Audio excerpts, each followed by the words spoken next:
విశేష విస్ఫూర్తితే మహనీయ సభామండల మధ్యస్థే మహాసింహాసనాధిరూఢస్య దివ్యస్త్రీ వేద్యమానజామరస్య బ్రహ్మేంద్రాదివేత్రింశత్కోటి దేవతే సంఘాతపూర్ణాయమాన సమాసన్నివేశస్య పరిత ప్రవర్తిత దివ్యస్త్రీ నర్తనావలోకన సావధానయుతరస్య కందర్పకోటి సౌందర్య ధుర్యస్య ఉద్వల్ల మండలేక విశాలలోచనస్య బాహువినమావిద్భూత శంఖచక్రకథావైవేదస్య అస్య దేవదేవస్య లక్ష్మీనారాయణ ప్రసాదేన ఇక్షుక్షేణ దధిమధుకృతగుణమరీతిజీరకైరాలవన్నకర్పూరే కస్తూరికాకర శ్రీగంధముక్తాకార కనకమణి విద్రుమ శుక్లకౌశేయకాది సుభద్రవ్యాని సోమనకరాణి భవేయుభూత్ సంవత్సరాయణ ఋతుమాసవక్షతి నివార నక్షత్రే లగ్నహోరాత్రే కారణవాంశద్వాదశాంశ త్రింశాంశ త్రింశతంశకాః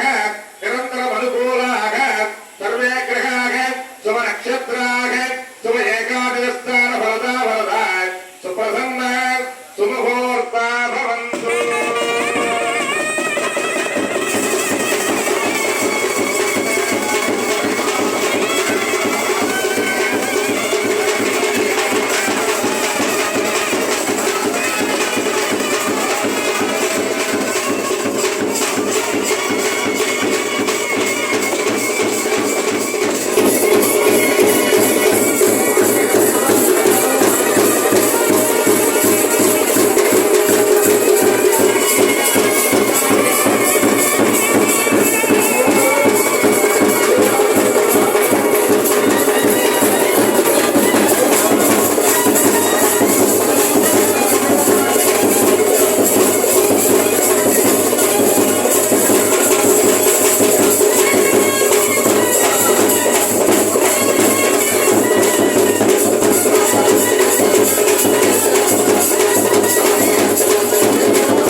లక్ష్మీదేవిగా నేను సమర్పిస్తున్నాను అంటారు. కాళ్ళు కడుగుతాడు. ఆ కాళ్ళు కడిగి ఆ నీళ్లు తలంచలుకుని ఆ బిడ్డని అతనికి ఒప్పచెప్తాడు. అయ్యా, నా బిడ్డను నేను ఇంతవరకు పెంచుకున్నాను, ఇక నుంచి నా సొమ్ము కాదు నీ సొమ్ము, నువ్వు ఎలా చూస్తావు అని ఒప్పచెప్తాడు. ఏమండి, ఆ కుర్రవాడంతా చిన్న వయసు వాడు. ఆ పెళ్లి కుమార్తె యొక్క అంటే ఆ వధువు యొక్క తండ్రి పెద్ద వయసు వాడు, ఉన్నత హోదాలో ఉండి ఉండొచ్చు, అన్ని రకాలుగా పెద్దవాడు కావచ్చు.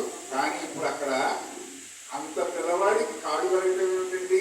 అతని వివాహ సమయంలో ఆ కాళ్ళు కడిగి ఆ నీళ్లు నెత్తి చల్లుకోవడం ఏమిటండి అని ఆక్షేపిస్తారేమో. కాదు, ఇక్కడ వారు వధువు కాదు, వరుడు కాదు. ఆ వధువు సాక్షాత్తు వైకుంఠం నుంచి వచ్చినటువంటి లక్ష్మీదేవి, ఆ వరుడు శ్రీమన్నారాయణుడు. ఆ లక్ష్మీనారాయణులే అక్కడ ప్రత్యక్షం అవుతారు. వారి యందు కూడా ఆవహించి ఉంటారు. ఈ తండ్రి కూడా, ఆ కన్యాదానం చేసే తండ్రి కూడా మహా శక్తివంతమైన